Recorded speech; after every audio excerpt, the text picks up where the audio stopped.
What's up, my people? Welcome into No Catch Up Chicago, for Chicago, by Chicago. I am your host, Sean Little. Nick the Quick is back in the building. Back, baby. Business casual. Business casual, long day of trapping, you know what I mean? But I came here with some hot takes today. I'm ready to go. I got the polo with the 2 buttons. You already know. Let's get it. Fresh out of work. What's going on with you, man? Chilling, man. You good? Real quick, yeah, of course. Good to I'm see you, bro. glad to Always, have you back in here, man. Bears have not signed Roquan Smith. Nope. He's the only rookie without a deal. Unbelievable. Sam Darnold signed. We're going to that. talk about that. I got a take on that. I got to get some things off my chest because if it's not one thing with Chicago sports, it's another. We're going to break that down. And another situation on the north side. You, Darvish. You.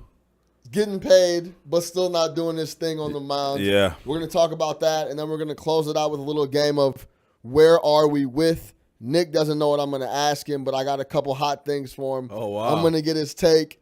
We'll see what's up with that. Let's do it. You ready? Yes, sir. First off, how you been? Good, man. Man, we had a little wedding. Congrats to our boy Ben Eder. Shout out Ben. Rachel. Now Miss Eder. Hey. Official, man. And a few things on that real quick, man. Cleveland. Not the mistake by the lake. I had a good time in Cleveland, man. Listen. Good town. Solid town. You not fucking with it? No. All right, big city Little's not fucking with No. it, but I liked it, man. It had a little bit of charm to it, man. I went down there with my lady. We got down there on Friday, obviously. Had a really good dinner in their little 4th Street area. So just so I'm hearing this right. It was solid, this right. bro. It was solid. Just so I'm hearing this right, you rock with Cleveland. I'm rocking with Cleveland. Like you would shoot out there for a weekend. Yeah, I would. Wow. I would. Wow. I would. It was cool, man. We went up there with Voider, so he took us to this little market. So they have this huge market over there. It was a whole bunch of like little butcher shops, pastry shops, things like that. All enclosed in like this old ass warehouse. So like when he's driving us up there, you never know where you're gonna end up with Voider. Shout out to Voider. Listen to the Pale Hose. You know what I'm saying? Yeah, the Pale Hose report. Check Check that out. Report. Check it out. Yeah, new episodes out today. You know, he's White like, Sox fans. He's like, yo, we're going to explore Cleveland. I'm like, all right, cool. You know, I wanted to go see 99th and St. Clair. Shout out Bone Thugs and Harmony. But we went over to this little market called the West End Market. I think the town was called Ohio City, little neighborhood in Cleveland. And he drives us up to this building that looks abandoned. But there's all these people standing outside eating. I'm like, okay, let's see what's going on. You walk in, it's this huge market, all these different cool butchers, pastry shops, drinks, stuff like that. It was pretty cool, man. We drove around the city a little bit. Not that bad. I mean, obviously, it's a couple downtown, streets. There's a couple streets that are decent. It's not like downtown Chicago. That's the first thing you notice. There's not a lot of people walking around as much.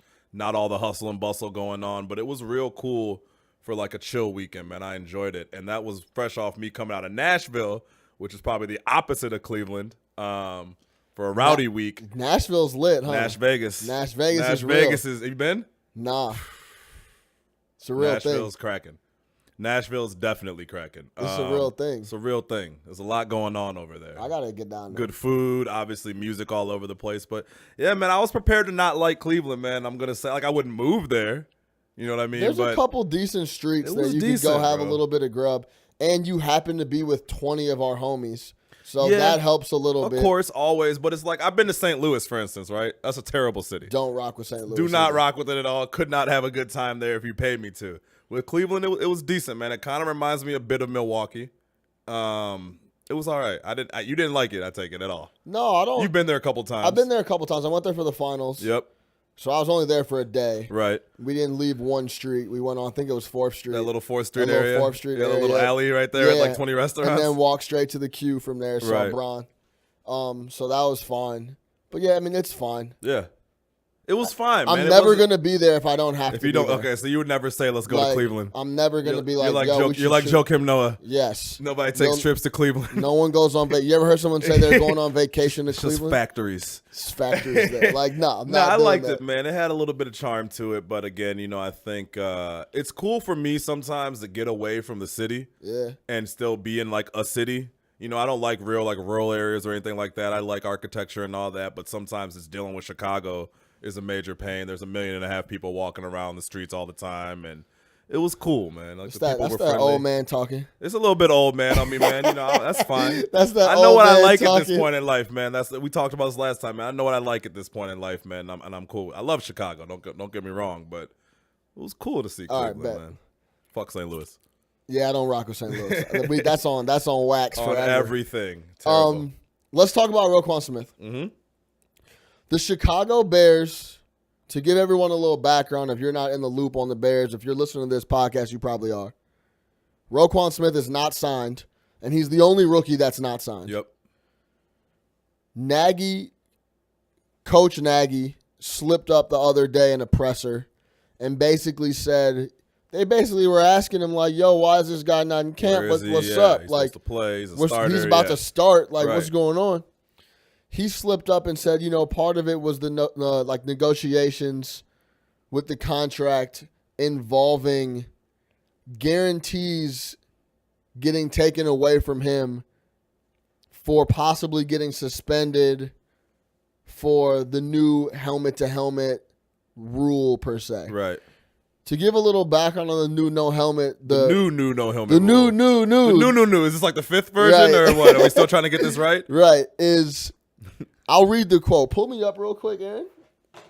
Actually, you don't even need to pull me up yet. You can pull up that Roquan article. Yeah, we can take it because we're gonna talk on that. But I have the actual quote from the league. This is the new rule, and Okay. I quote: "It is a foul if a player lowers his head to initiate and make contact with his helmet against an opponent." And McKay said, the NFL league head, McKay said, the key word is to. So if a running back goes to lower their head to, protect themselves from contact, etc., that's not a penalty. But it's similar to the launch, the crown of your helmet. Sure. If you duck your head to blow somebody up, regardless of where you hit them now. Yeah, even if you don't end up doing that. You don't have to hit them in the face mask anymore. You can hit them in the chest. But if you lower the crown of your helmet, that's a flag. Automatic. So. And possible ejection, right? Exactly. Similar to the college, Mm-hmm. the new college rule. The big thing is, in the terms that they're trying to push through Roquan's contract, is if something like this happens and say he gets suspended for a game, or he's a repeat offender. And he does it in week 2, week 5. He's always in this situation where he's catching flags and getting suspended, getting fined. They want language in the contract to void out his guarantee. Right. Or potentially void the entire deal. Something to that effect, Right. yes. Is this some type of joke? Well, why do we do this? Yeah. I don't understand. I can't remember who it was, but there's some other linebackers that got drafted. One by the Bills was up in the draft. The Bills got his contract I can't remember done. his name. He got his contract done. No problem. No problem. Yep. In camp. With his teammates, learning the system, yeah. Vic Fangio needs his boys in there. 100%. Danny Trevathan wants to mesh with the guys that he's going to be playing next to. Right. He's got to come in and learn a whole new defense. He's in the league now. I think his game translates very well. It's not going to be a problem. 100%. But why must we shoot ourselves in the foot and pull him out of the camp for 2 weeks unnecessarily? Over something like this, and then obviously we let it slip as to why we have him out of camp, and obviously putting his business out there, what it is exactly that's going back and forth, and moving all the blame off the Bears is really what they're trying to do in that situation, right? And just like you said, the guy from Buffalo got his deal done, and they were obviously able to get that done quick before camp, and he was with his teams. For whatever reason, the Bears are sitting here going back and forth on this like they always do about petty bullshit, right? And the article brought up a good point. If you really cared, why wouldn't it be like, hey, Roquan, we'll guarantee you your money, but we'll work with you, right? Because we have NFL coaches who are paid a lot of money to help you adjust to this league and these new rules, right? Isn't that the coach's job? To work with Roquan and give him a different style. And I don't even know if that was his style in college. It's just they're putting it in there, right? So it puts him at a disadvantage as being drafted as a defensive player automatically, right? And it's ridiculous, man. We are 2 weeks into camp. My question, I don't know if you have the answer to this, is when are you allowed to start negotiating rookie contracts? From the moment you draft them? From the moment you're drafted. So the money is not an issue because the money's slotted. That was the whole point of slotting the contracts, was to end these holdouts. That's a whole nother thing. It's a whole nother thing. It's not a money issue. It's literally, like you said, contractual language as far as voiding guarantees. So it's like saying, hey, we want to hold the right to pull your money back from you. Obviously, he's not going for that. Of course he's not going for that. It's ridiculous, man. When was this rule even put out? I don't even know. I think it was in March. Okay. And then they just had a meeting in June. Okay. To like kind of clear it up because the NFL fucks everything up communication wise. Yeah. So they came out and set a rule, and everybody was like, "Wait, what? Yeah, you can't lower your helmet." Yeah. So then they were like, "Oh shit, we better bring these guys in here to talk about this and like clear this rule up a little bit." So the Bears didn't know about it till June. I mean, Bears knew about it in March. Okay. And then there was clarification in June. Okay. But regardless, this is what it is for me. You're alienating your first pick in the draft. Yep. You're showing your true colors as an organization. Yep. You're showing that you're not about winning ball games. You're not about the player. You're about the bottom line, and it doesn't matter. Like, nothing else matters but the bottom line. 100%. Like, we need to have an out on guaranteed money. I should look up Roquan's deal.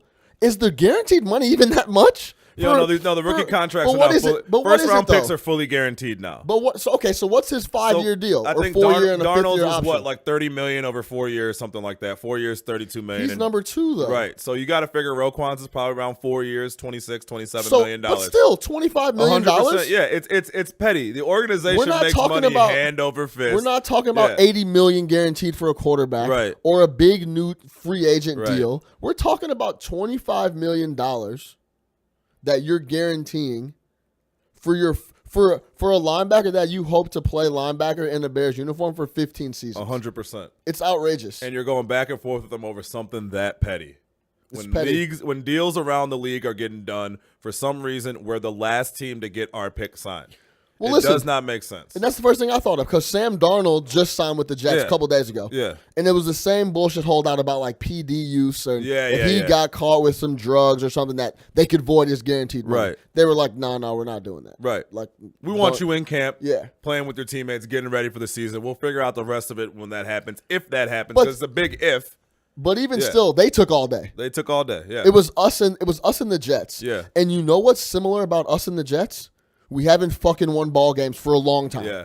Do you understand what I'm saying? Yep. Like, this stuff doesn't happen with the Patriots. Not at all. This stuff doesn't happen with other just prominent, the Steelers. Well, apparently it doesn't happen with 29 other teams. Right. This is what I'm saying. You find a way to get it done. But like, you find the organizations that do this type of stuff. It's the Jets, it's the Bears, and it's garbage ownership, and we don't win. Yeah. And the loyal fans suffer all day. All the time. Now listen to this. So I'm thinking like, hey, this Roquan Smith deal has to be some type of singularity. Like, maybe they just tried to slip this in. Right. But this goes back to Leonard Floyd and Mitch Trubisky. Yeah. I saw that. And I quote, shout out Dan Graziano. This is a great Roquan definitely. Smith article for the Bears. A review of recent Bears first-round draft contracts finds that 2016 first-round draft pick Leonard Floyd and 2017 first-round pick Mitchell Trubisky can have their guarantees voided if a player in question engages in conduct reasonably judged by a club adversely affect or reflect on the club, makes any public comment to the media that the club determines in its sole discretion, breaches a material obligation. In its sole discretion. In its sole discretion is key. Breaches a material obligation of loyalty to a club, and or materially undermines the public respect or its or criticizing the club, basically. So the first part about that, as far as the conduct detrimental to the team and however you decide to define that, certain things I don't necessarily have an issue with that, right? If you go around and you, to be very extreme with it, do some Aaron Hernandez type shit or whatever it might be, yes, your contract should be able to be voided for serious things like that. Right. Comments detrimental to the team is now controlling your players and what they say to the media, meaning that a player, and if it's at their sole discretion, let's say that one day Leonard Floyd just vents about something that happened in practice or about his coaches or about the organization or whatever it is. Basically, the Bears can then now jump in and void his contract for that. And to be fair, in the contract, they have it's like a 2-piece. Like, you get a warning. Yeah. So like, you get a warning, and then they could start. Then they could technically take action after the second But what is their sole discretion? All it really means is someone in the Bears has to not like what you said. 100%. That's it. All it takes is one person in the Bears who matters. Compounded by playing badly. Yeah. And it's like, you know what? Like we're done with him. If they really wanted to, like, oh, we're gonna void this. And we're gonna void this and be gone. Here. But we'll just void it on the basis of what he said, when in reality it's pretty much based on play on the field and things like that, right? The Roquan Smith thing is even more ridiculous because, again, I mean, this is a new rule. I can't stress enough. The coaches should coach him. Get him in there, show him, hey, man, this is what they're looking for, right? When the league does this, and I'm not going to give any credit to the NFL, but when the league does this, they send out these videos that have examples of exactly what it is that they're talking about. Me and the Bears have had these videos since March. They've had since March to figure out a way on how to coach him to get him out of this area, right? Yeah. Meaning they've had since however long to negotiate a contract. I just don't get the whole negotiating contracts 2 weeks into camp. You don't see this in the NBA. Those guys are all signed, right? You don't see this in other leagues. I don't get it. We are 2 weeks into training camp, and your number one pick isn't there. A guy who's, like you said, is going to be a focal point of your defense isn't there. And this is a position where you need to learn the plays, right? This is a position where he's not a left tackle. You know what I mean? Where he's just going to go. And no disrespect to left tackles. They learn the shit too. But he's not just going to go in there and do what he's been doing his whole entire life. Here comes Von Miller. This is what you do right here. Yeah, exactly. Right. You block him. Right. 100%. No, this is, hey, you need to read the defense. You're going to be out there being a leader. Like you said, Trevathan needs to build that bond with them. Like that's a very strong thing. And this dude is a big-time player who's going to play for us immediately. Why are we haggling over something like this? Give him the deal. Take a leap of faith, just like you did when you drafted him 7th overall. And go for it, man. There's no reason that we're sitting here still arguing about this shit. It's the most Bearsiest shit of all time. This is why we're stuck in neutral forever. You finally got some good momentum with Trubisky looking good, throwing some good passes to Robinson from the videos and throwing some good passes to Taylor Gabriel and things like that. You got some momentum. The fan base is energized, right? For the first time in however many years, I'm excited. Yo, I'm ready to watch some Bears football. I could not watch last year. I could not watch the year before. Right, I passively watched games. I really only watched because we had to come and talk about it. I would have rather been doing something else with my time. Now I'm excited. I don't care if we win 3 ball games. I'm excited to see what it looks like. Yeah. But the thing that I don't understand is when you finally get some momentum with your fans, you pull some shit like this, and it just reminds you that we are the Chicago Bears. Every fucking time. Every time. Every time. It doesn't matter what it is. And I know if you're an NFL player, every time you hear the NBA, you have to get sick to your stomach. If you're an NFL player, every time you hear the NBA, and you say, where did I go wrong? Yo, like, I wish I could go back to 16 years old. I should have been hooping. Worked on my jumper. The NFLPA is garbage. Terrible. They should clean that whole slate of folks. Yeah, DeMaurice Smith needs to go. They need to go. All that needs to. Yeah. All that, like, the between stuff like this in the contract and the owners trying to flex constant control. Constantly trying to flex control over the players. With we obviously won't get into, the kneeling and the national anthem. Yeah, that's a whole nother topic. That's a whole nother topic. But constantly trying to flex control over, like, we control. We control the whole thing. It's about control the owners. Players. Between that, the franchise tagging situation. Yep. The rookie contract with a 5th-year team option, where if you're balling, they just add another. Hey, we're gonna go ahead and keep you around another year. They'll add you another year for $4 million or Right. $3.5 million. Between transition tags, shout out Kyle Fuller. Yeah. All types of shit that they need to do. Non-guaranteed money. The money isn't even close to what it is in the NBA. Awful, dude. It's just ridiculous. And just like you said, it's all about the owners in the NFL. You can name the owner of every single NFL team right now. You cannot name the owner of the Atlanta Hawks. No. You don't know who owns the Denver Nuggets. I know who owns the Denver Nuggets because he owns Arsenal. Okay, whatever. And, okay, shout but out. you have a reason for that. You don't know who owns the Milwaukee Bucks. Right. You don't care. I got a question. Can Matt Nagy come out and be like, hey, man, I need to have him in camp. I hope they get that stuff settled upstairs, with a little force on it in the press conference? You think he doesn't have the same language in his contract? He's a team employee. It's the difference between a player and a coach. He's a team employee. Coaches do not. You rarely see coaches come in and really criticize the owner and stuff like that because they work for the team. They're not on the same type of contract. But if you have any rope, when you're a coach, it's before your first season. 100%. Because everybody's high on you. Yeah. We're about to see a shotgun offense out by the lake. Yeah. We're excited about Nagy. He's going to bring offense. Trubisky, they're going to be making moves. So why not come out? I understand what you're saying. I didn't even think about the contract. Like that language employees. is probably in his contract. Yeah, they don't have a players. But why association. not come out and be like, hey, listen, we need this guy in camp. Whatever you guys got to do to get this finished up and get him in camp, do it, and do it as soon as possible.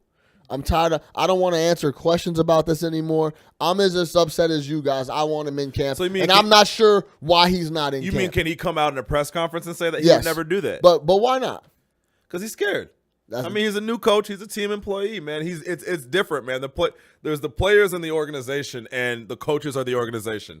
So if the organization has a problem with this contract situation, that's all with them, right? It's the same thing. Like, remember when Revis was holding out on the Jets? Like, it wouldn't. Ryan never really came out and criticized the organization. It was just, we want Darrelle Revis in camp. It was never, hey, Woody Johnson needs to sign him. It's just not how it goes. They're one with the GM. Why not push the envelope there? I understand. I'm playing little devil's advocate. 100%. Yeah. And I know he's not Bill Belichick. He's right? not. He's not. You know what I'm saying? But even that was a pissing match last year between Belichick and Kraft. This man has won 5 Super Bowls. Shut up and own. Just go upstairs. Sit in your box. That's a little different because Kraft just loves Tom Brady so much that he would. I love Tom Brady so much. What do you mean? What is there not to love? He would burn the franchise down before he got rid of Tom Brady. I probably would too. So they just went to the Super Bowl again. That's a little different. Yeah. Okay, I understand. But either way, man. I just wish that people would be human more, and I get it because I think at the end of the day, people. Shout out Harbaugh. Like, he said whatever he wanted, but as soon as it went bad in San Fran, that he was gone. Gone. Right? Like, gone. No, we're good. No, go back leeway, to college right? where there's, So that's kind of why coaches don't do that. But, man, I love when they do. Like, I loved when Harbaugh did that. I wish Nagy would come out and be like, hey, man, this is our first-round pick. We need him in camp. Or Fangio. Like, yo, we need this guy in camp, But you almost answered your own question by saying the owners of the NFL are that powerful that nobody wants to go there. It's our league. Right, that's the difference, man. The NFL, why not be a lion, bro, and just kind of like Harbaugh did it. Like, I'm doing this my way. We're winning games, and if I'm doing it my way and we don't win games, then I'll leave because you can kick me out anyway. Because Matt Nagy doesn't have a Michigan job to fall back on. Fair. There's 32 jobs in the NFL; they're all taken, and Matt Nagy doesn't have the prestige. But to if you're take losing over a anyway, Big Ten team. you're going anyway. Yeah. But don't get my guy in camp. Don't speed that up by already having them pissed off, and then you go lose. Then it's like, hey, we don't fuck with him to begin with. Let's get him out of here.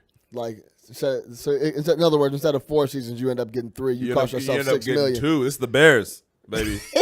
You might get 2. Well, Fox got 3. And Trustman got 2. Yeah, Trustman had high expectations though. Fox, I guess, we knew it was a Band-Aid. Fox was just getting a check. That was retirement. Wow, what is he doing right now? He's just chilling. He knew he was checked out last year. He didn't know what was going on. Again, you have the excitement. New head coach, second-year quarterback who's finally taking the reins from day one. Yo, closed out the season, completion percentage is like 68%. My boy Anthony Miller in the fold. Monster. Shout out D-Rose. Shout out Memphis. Yeah, real talk. Shout out D-Rose. Shout out Jabari for defending D-Rose. One of the realest clips I've ever seen. We can talk about that another time, but that shit was super real. He said Derek's a legend, and I agree with that, and people need to leave my man D-Rose alone. I don't care. I'm standing on that island forever. But I'm mixed on that. No, leave it alone, bro. Step back and evaluate and appreciate it for what it was. Derek wrote, like Jabari said, people get injured. You get injured right now. Yeah. It happens. Facts. I'm not. Stop. We can tangent on this real quick if you want, but I was out the D-Rose camp. I was trying to get out the D-Rose camp, but I understood that Derek's a legend. So that's besides that. But the momentum's there, man. Shout out I'm saying, we're lifelong Bears fans. I'm literally telling you, bro. I've been completely detached the last couple of years. My soul hurts watching this team. You know what I mean? Kind of like where you were with the Bulls last year when you were like, yo, I'm not going. I didn't go, bro. Yeah, I'm not going. I'm not watching. I watch because I got to talk about it. That's where I'm at with the Bulls. The Bears, I'm sorry. I have not had that optimism the last few years, man. I haven't. And I still don't think we're going to be that good this year. That over-under at 7.5 is a joke to me. Pound the under. if you know Is anything. it all the way up to 7.5? I think it was 7.5. It was either 6.5 or 7.5. It was 5.5 like when it first came out. So I could see it being. There's no way it's at 7.5. I thought it was at 7.5 when we were talking about. I don't see 5.5 wins. Oh, you're nuts, bro. Run that schedule. I'll tell you right now. I mean, we got it. So we played the AFC East, right? But we played New England at home, which is bad for us because you're going to lose to them regardless. So you'd rather go lose to them on the road so you get another home game. Win. Yeah, right. Against who? Shout out the Steelers game last year. Yeah, okay, that was a fluke. We could fluke one it. You don't fluke. You're not fluking Thomas. How about this? If we play New England at home, which we do, we have a shot. If we go out there, that's a 0%. No, we have no shot at all. I'd rather take another one of those home games against the Dolphins or the Bills or somebody else in their whack division. No, we'll break down the whole schedule coming up here pretty soon. Yeah. We ain't gonna get into that, but I'm confident we get some wins. I'm not, but either way, but I'm okay with that. I'm cool. I would just want to see progress. I'm not looking at the win and loss column this year. I just want to see progress. And again, I was excited for that. But here we go with more bullshit. Now he's 2 weeks behind. It's just bullshit. Yeah. And honestly, I don't think it's going to matter. When he gets in camp, he's going to be knocking motherfuckers' heads off. That's what he does. So I don't even think it's that big of a deal, but I still rather him be there. You'd rather him be there, man. 2 weeks is 2 weeks, man. And more for me, before we close this segment out, for me, it's about the alienation and him getting a peek inside how we do shit. Yeah. He's a virgin to that. Yeah. He's coming from Georgia. Right. He doesn't know much about the Bears and right. the organization and how we go about business. And the first thing he gets to is he can't go to camp and play ball and strap up. He's learning about the business now. They want to try to void his dollars for possibly getting suspended for a new helmet rule. That might not ever ridiculous. happen. Yeah, it is ridiculous, man. It's crazy. All right. Let's rotate to the Cubs. We're not going to break down no games. We're going to give you some opinions on this. This ARod, Darvish situation. Yeah, it's interesting. Yeah, so you can pull that up for me. Actually, you keep it like that, Aaron. But this whole Darvish situation, you know what time it is with Darvish. We signed him for $100 and everything. He's an Evanstonian too. Yeah, he lives in Evanston. Yeah, he lives right on the beach. He was over by his house the other day. Shout out Darvish. He's trying to put up a fence, and he needs to ask the city. You must not know about Evanston, bro. They're not going. Hold on. Nah. Evanston's like the NFL owners. Like, yo, you live how we live. Yeah. You say, I don't care who you are. You Darvish, whoever. Yeah. Ain't no fence for you. Nah, no thanks. We don't need you messing up the lakefront. Yeah, it's not happening, Appreciate it, though, bro. Darvish situation, he signs for $100.5 plus, and he has been a 0. Yeah, when he did pitch, we thought we had an ace. We don't have anything at the moment, right?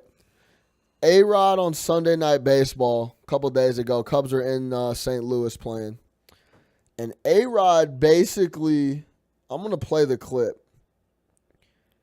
ARod was basically like, listen, if you're not getting better and you're not out here supporting these other guys that are actually playing and getting healthy, you have no business out here in the clubhouse, basically. Listen to ARod, Alex Rodriguez, Sunday Night Baseball, ESPN. It's been a very sobering year with the debacle of the start of Darvish, who's been devastating. I mean, a guy to start a 6-year contract with 3 of the worst months you can ever see. I mean, I know he threw a 10-pitch bullpen, then a 16-pitch bullpen, and then he said his arm was hurting. And when you have 25 players coming to the stadium, you're there to do one thing: let's win a ball game. You want all the energy, all the focus, all the analytics, all the stretching. What are we going to do today to win a ball game? You should be in Arizona somewhere getting treated, but don't get in the way of 25 players going after one mission: let's win a ball game. Interesting. Who said that? ARod, Alex Rodriguez. Alex Rodriguez. First off, that guy. Oh, okay. Like, we could go into who said it and all that. Well, I think that's a huge part of it. First off, let me shout out. First off, ARod can get in the booth right now on Sunday Night Baseball and say whatever he wants because he's feeling untouchable. His life is incredible right now. Mm-hmm. He's got some endorsements back. His girlfriend's Jennifer Lopez. Yep. She looks like she's 25 years old. Crazy. His girl's J-Lo. Anaconda was on TV the other day. Like, that's first off, sleeper flick. Sleeper flick. If you haven't seen Anaconda. Sleeper flick. Ice Cube, J-Lo, John Voight. Yo, big shout out to Quick on the Anaconda reference. Good movie. If you haven't seen Anaconda, Ice Cube, Jennifer Lopez, and John Voight, a.k.a. Angelina Jolie's Mr. Pops, Jolie, yeah. is in that flick. And J-Lo is looking very, very good in that movie. It's very entertaining. Very entertaining. That's so funny. Very entertaining. And shout out Ice Cube chasing snakes through the Amazon or wherever the fuck he All was. day. Yeah. But let's go back to this ARod. How do you feel about what he said? In short, he basically is like, this deal so far has been a catastrophe.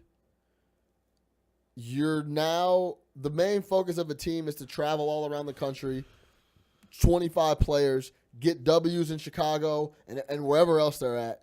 And if you're not a part of that and doing that, you're a distraction. And almost like, why are you in the clubhouse? And while he was saying this on Sunday Night Baseball, because I was watching it live, the camera's on you, Darvish, in the clubhouse. Right. Or not in the clubhouse, but in the Right. dugout. Does it have reverence? Because after we talk about this, I'm going to play the clip of Joe Madden and what he had to say about it. So, I mean, I know you want me to ignore the ARod factor of it, so I'm going to give you two parts on this. First, you shouldn't throw stones if you live in a glass house, and I understand he's gotten his second lease on life right now. I mean, ARod was a pariah 6 or 7 years ago, right? Nobody wanted any part of him. So I think it's funny to me that now he has started to feel himself enough to be comfortable enough and publicly come out and bash another player. When he was getting bashed, he was the guy saying, hey, the media shouldn't be bashing me, all that. So I think it's funny how you become what you hate, right? So that's kind of for my little ARod piece, because he was getting dragged in New York during that whole situation when he was just bold-faced lying to the people in camera. Everybody knew he was juicing. He pissed on his cousin's floor. Look up the story if you don't believe me. Walked into his cousin's house and pissed on his floor. Facts. Wait, what? You never heard that? No. So his cousin was like, his cousin was one of the dudes who would go get the steroids from the guy, right? Yeah. And there's a story that ARod went to his cousin's house, which is a house that ARod had bought for his cousin, and just to pretty much show his cousin that, like, yo, I own you type shit. You never heard this? No. ARod walked into his house and took a piss on his floor and left. Like, You never, I run this. yeah, shit. this is my shit. I'll piss on the floor if I want to. I bought you this house. I gave you this life. That's a true story. Yeah, I'm surprised you never heard this. I find weird shit like that. Either way, whatever, man. So that's the first part. The second part of it is we criticize players for doing the opposite, right? We just dragged Kawhi through the mud for not showing up to playoff games, even though he wasn't a part of the 5 that were playing, right? We criticize players when they aren't around their team and they're rehabbing. We criticize players when it seems like they're detached, right? You is just trying to get in there and be around his teammates and show them, hey, guys, I'm out here trying to get ready to do battle with you. Now, if the state of his injury and all that, that's a whole nother story, right? I don't understand a 10-pitch Bulletin pulping session and what exactly you get out of that. Right. And I've never heard of anything like that. But at the same time, man, I think he's trying to show, like, look, he understands the situation. He understands he signed for $125 million and all eyes are on him, and he's not playing right now. But he's trying to be out there with his teammates, running the field, throwing some balls, all that stuff. I don't think he's a distraction. I don't think Anthony Rizzo is in BP looking at you, Darvish, like, man, what the fuck is this guy doing here? Anthony Rizzo is focused on winning the ball game. There was a clip that came out that Rizzo came out and gave him a hug today in the clubhouse, told him he loved him, stuff like that. Yeah, this is not like this Cubs team is a tight-knit group, and I understand he just got there, but I don't see that as a distraction. I can't see a reason that the Cubs would lose a game is because you Darvish was out there running around before the game. I mean, he's just like any other pitcher who's not pitching that day. I agree. I agree with what you're saying. And I also agree to some degree with ARod as well. Because if you're not healthy, go get healthy. Don't travel. Do whatever you have to do to be pitching every 5th day. Sure. I don't need you to. I don't need you throwing 10 pitches just so you could be like, hey, I threw 10. Hey guys, I'm trying to get back. Forget all that, bro. Go get healthy. Come back and pitch.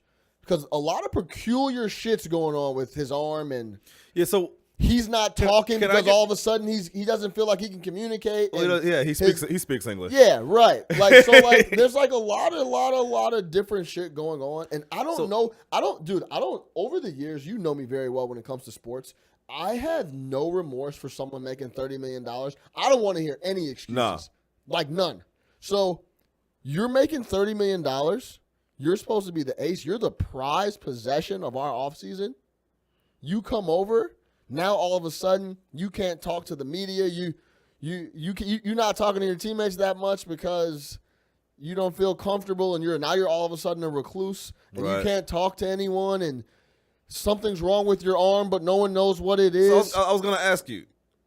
Go ahead. No, there's a lot of gray area on what's going on. What is the background of this injury? Because I don't follow the Cubs that closely. I just know he has not pitched in forever. There's no real clear-cut answer. Like, did he get hurt doing something, or all of a sudden was he hurt? Like, I think it's a little bit of both. He was throwing, and all of a sudden he just it's a lot of different. Is it kind of Markel Fultz-ish? It's very Markel Fultz. He's got the Markel Fultz. He wasn't like throwing, and all of a sudden he pulled up and grabbed his arm. He was blowing games after the 5th inning, and all of a sudden he was hurt. Yeah. And all of a sudden he had blisters and like a little. He's got the yips. It was like little. It was weird shit, right? Yeah. So if you're not get back to where you're pitching every 5th day, like you're supposed to be. And you don't believe that you can do that in the presence of your teammates and the trainers? You definitely can. I don't agree with that with ARod, but I think what ARod was saying is if you need to go to Arizona and remove yourself and completely focus on getting healthy, do that. If you think you can get healthy and be ready with the team, do that as well. But I think ARod was saying, I don't think he can get healthy. He's obviously not healthy yet, so he needs to be focused on that. And I don't know if traveling with the team and doing all that is the best way to go about it. If it's a case of the yips and the Cubs know that, I have no problem with that. Now, if you're saying he needs to go to Arizona, rehab his arm, and that's what they've told him he needs to do, and he's just choosing not to do that, that's one story. So that's not the case, right? So obviously the team is okay with him traveling. My thing is just where does again, not to keep taking to ARod, but where do you get off telling him this stuff? Because we know that you went and hid. You hid in Miami. You hid in Arizona. We know what you did. We know where you went, right? And we know that you bold-faced lied for years. And let me back this up by saying I don't give a fuck about the steroid era. I just don't. I don't care. It doesn't bother me. It didn't ruin any part of baseball for me. I don't give a fuck. I agree with you. I assume that every single player from that era was juicing. You know why? Because you could. And you could get big dollars. So if you would have told me, hey, Nick, take this needle and you could sign for $100 million after you hit 50 boppers, I'm going to take that needle and worry about the rest later. So I'm not worried about it as far as that. And I have nothing against ARod as far as using the dope, right? It's just the same as the Lance Armstrong thing. The way that you went about defending yourself when you knew you were clearly guilty was very poor. Right? You trashed the organization. You trashed Major League Baseball. You know, you didn't go as far as Armstrong and start suing people who didn't have the money to fight you in court. He's a true piece of shit. But at the same time, I just don't understand where these people get off, and a lot of these former players and all that become holier than thou and understanding what Yu Darvish needs to do. I actually take my hat off to Yu Darvish for going out there with his teammates and being with his teammates because, again, we trash players when they don't do that. We trash guys who are injured and stay at home. We trash guys who don't sit on the bench. We trash guys who aren't there. At least he's there. Yeah, he's not facing the music as far as pressers and things like that, but he's there. He has to answer to his teammates. He's not hiding from them. Trashing dudes that are getting paid $30 and aren't playing, and right. There's no clear-cut reason and why. That's a separate issue. That's a separate issue. But the real issue is he's doing a disservice by being there, and I don't think so. I agree. Let's listen to because obviously Joe Madden had to combat this, and let's listen to what Joe had to say. To me, is plastic and probably rehearsed in advance. Was definitely a contrived situation. So that part of it I really didn't like either. Beyond the substance, it definitely was not extemporaneous, and that really is a concern too, because if you walk into our locker room trying to substantiate something you've already made up your mind to do, that's kind of bothersome, because these guys, but they see us 2 or 3 times a year, they're not in the presence of all of our guys all the time. They really have no business making those kind of comments. So having said all that, for me, it's not about empowering Alex. I mean, I do not want to do that whatsoever. It's not about that. And from our perspective, because I think that's what he's looking for is empowerment. And the other part is, from our perspective, nobody contaminates our space. You as an individual should not permit it. We as a group are not going to permit it. We have a very tightly knit group. We have these guys are wonderful. They interact so well together, not only among themselves, with coaches and front office, et cetera. It's a very tightly knit group. So when you attempt to come into our sanctum and say or make those kind of comments in a predetermined negative way, I don't take kindly to that. Couldn't agree more. It was manufactured. Joe Madden had to get deep on him real quick. Because, look, Joe Madden's been around this game for a minute, and he knows about ARod. He's not going for ARod, bro. ARod, it is manufactured. ARod was waiting for his... Isn't that his job now, though? To be completely manufactured and ungenuine? No, I don't think... That was rehearsed. That was rehearsed. Being ingenuine, you think that they just happened to have you, Darvish, pop up the screen, and then that thought popped up originally in his head? No, I'm not saying he did. He was waiting for you, Darvish. He wanted to talk about it. He told them, hey, at some point, he queued up the video. That wasn't live. He queued it up. Come on, man. It was rehearsed. It was manufactured. What Joe Madden is basically saying, dude, you were sitting there waiting to get this takeoff, and now you're trying to come in here and separate what we got going on. Yeah, and I'm not going to empower you. Right. Because that's all you want is to continue to be empowered because you were torn down. You were torn down. Right? 100%. At the end of the day, it was unnecessary. Unnecessary. But I can bet you money there's some people in the locker room that think that agree with what he said. Sure. But that's amongst the locker room. Let them come out. Now, if Anthony Rizzo or Chris Bryant or somebody, Javi Baez, shout out Amago, Javi Baez. Hey, 3-run homer today. You already know Javi the best in the world. If he comes out and says it, that's different because those guys are in the grind. They understand what's going on. They're behind the scenes. ARod is not connected to anybody in the club's house. He doesn't know what's going on. Again, the man was banished, blackballed, done. Bye. Pay you to go away. You know what I mean? So I can't agree with that, and I just don't think that he's poisoning the clubhouse by being there. I don't think that he's taking the focus off of this group. And you're really almost discrediting them, a team that won the World Series 2 years ago, by saying they can't handle the Yu Darvish distraction. I just love how Joe gets so philosophical. Yeah, he does. I'm not going to empower him. I'm not going to empower him. Yeah. You're not going to come into my space. And yeah, it's our space. Yeah. You shouldn't allow anyone to ruin your space. I won't allow anyone to ruin our space. And we're going to keep winning games. And that's it. That's that. I mean, Joe Madden is a goat. It's very straightforward, but it's the truth, man. I'm just done with these, as I give a hard take, these hard takes on this shit. Yeah. Because it's just like, ARod, just enjoy it, man. People like you as an announcer. People like you now. Don't become controversial. You're winning now. You should be up. He honestly don't show your ass. Should be smiling ear to ear and talk about how great everybody is. Don't piss on the floor. The floor, your floor is clean. I'm gonna have to look up that. Oh, look that up, man. It's great. He walked into his cousin's house and pissed on the floor. Yeah, I got to look up that story. That's what $200 million contract will do. 252. 252. Shout out Scott Boras. Several. Shout out Scotty Boras. Yeah, like, they banished you, bro. You are not Jeter. I'm sorry. You still can't beat Derek Jeter. Yeah. Get it through your head. That might burn him up a little bit. It does burn him up. It burned him up his entire Yankees career. You can't be Jeter. He got a ring. Hey, what did Draymond say to Paul Pierce? They don't love you like that. They don't love you like that. They don't love you like you ain't Kobe. He said, you thought you was going to get a farewell tour? He said, they don't love you like that. They don't love you like that. You ain't Jeter. You don't got baskets waiting in the limo. You ain't Jeter. They don't love you like that, homie. It's all good, but you have reinvented yourself. This is a career you can do forever. Just chill. And his girl is crazy now. Yeah, it's all good. His life is good. Well, he's been on that path. He's always had the dimers on deck. He had the money, right? But he got a little divorce and shit. We ain't gonna talk about. Yeah, we're gonna talk about his personal life, but I mean, we got a couple divorces. Probably. Yeah, the Yankees divorced his ass. Fuck out of here. Let's pivot to where are we with? I got a couple questions for you. I don't know what's coming, right? You don't know what's coming, right? Pull me up on the screen. Where are we with the NFL Hall of Fame? Class of 2018, big shout out. I wanted to bring this up because our boy Brian Urlacher put in a shift for the Chicago Bears. Is in the class of 2018. T.O., Ray Lewis, Randy Moss. This is one of my favorite classes ever. Probably my favorite class, just because these were the guys when we were young.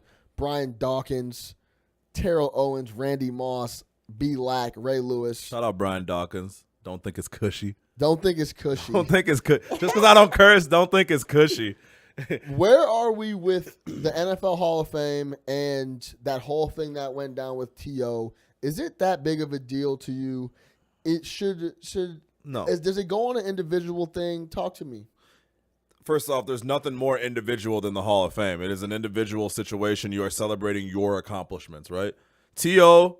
can do his Hall of Fame situation wherever the hell he damn well pleases. I love if he wants to go back to UT Chattanooga and do it over there, that is Chattanooga, right? I think so, yeah. He can do that. He's earned that right. First off, right, he didn't make it his first time around, right? Yeah. Which is ridiculous. That's the big controversy. Which is ridiculous. T.O., without a doubt, is one of the best wide receivers ever to play this game. Statistically, no doubt. eye test, everything about it.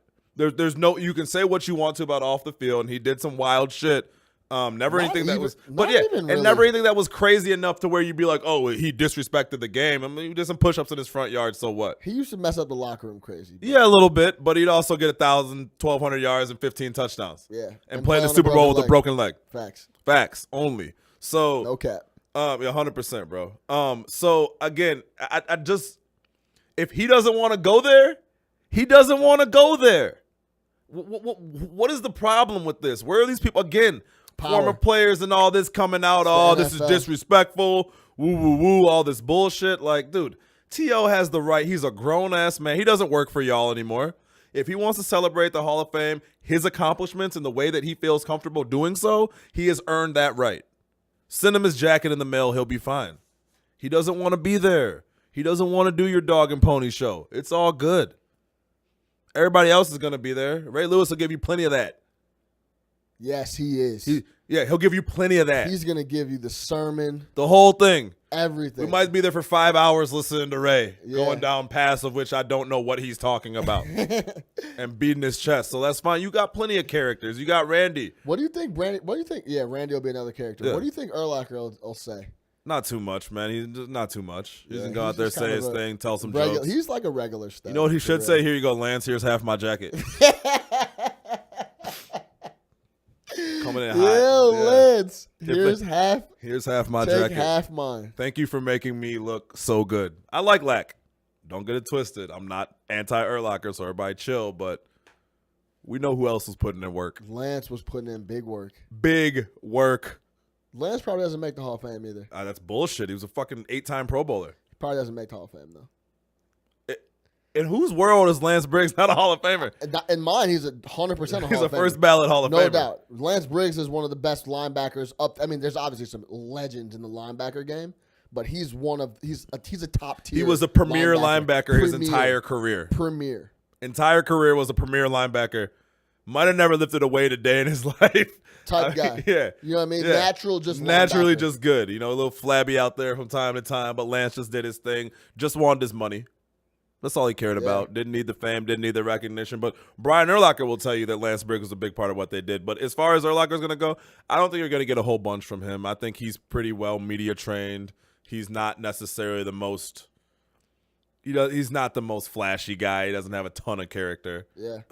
He doesn't. Does he get hair on his bust? They got it. No, they got to do bald head. They got to do bald head. He got to be the baldy Lack. They got to do the baldy Lack. That's the only Lack we know. That's the only Lack I know. This new Lack, this collegiate Lack, I'm not going for that. This new Lack, I don't know. Yeah, but I mean, Brian Urlacher, great player. He was a college safety. Transitioned to middle linebacker. Did great for us. One of the best Bears defensive players ever. Speedster, bro. Speedster, great. He was a beast. End to end, one of the fastest linebackers ever. Great in coverage. A monster, yeah. Don't send him up against the big boys because he's not going anywhere. But if he had space to move, he kind of redefined that position a little bit as far as how he played, right? That rangy middle linebacker. You're used to like that big slam straight down the middle guy. He was more of a side-to-side type linebacker, in my opinion. So, yeah, shout out Brian Urlacher, man. Congratulations. It's well-deserved. Follow the NBA's lead and these guys taking care and taking power away from everyone that has it. Terrell Owens, do whatever you want. Yeah. If you want to go do it at your crib and do it via If you get a sponsorship deal with Skype and you want to Skype your shit, Hell yeah. do that. Do that. Like, whatever you got to do. You don't work for them you anymore. Do it on IG video, do Do it it there. If you want to do it by yourself, just in the crib watching it on the computer, go ahead. If you want to get your jacket and throw it in the lake, do that Do it. too. Whatever you want to do. Muhammad Ali threw his medals in the lake. Yeah, facts.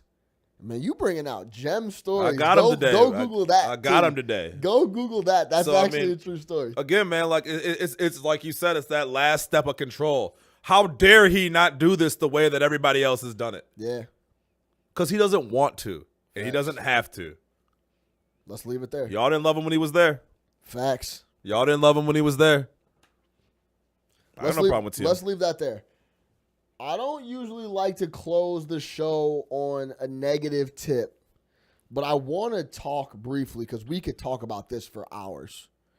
I want to talk briefly, where are we with these homophobic racial tweets and comments that are dug up from 10 years ago, 8 years ago, kids that are 16 years old? Where are we with that? It's a slippery, it's a tricky situation for me because, when I was 14, 15, 16 years old, I was probably saying all types of dumb shit, using words that I wouldn't dream of using right now, right? Yeah. Things like that. We all know what we're talking about. But as far as like tweeting it, we didn't grow up in this Twitter age, man. Facts. We didn't have that outlet. We didn't. You know what I mean? And we As didn't have young a chance as we to. can say that. Yeah. By the time we got Twitter and all that, we had somewhat of a filter on, hey, this might matter at some point in our lives. We weren't in high school. That's Yeah, for we sure. weren't in Yeah. high school. At the same time, man, like, you know how I feel about, I don't know, man. It's all about context to me. 100%. That's exactly what I was just about to say. It's context.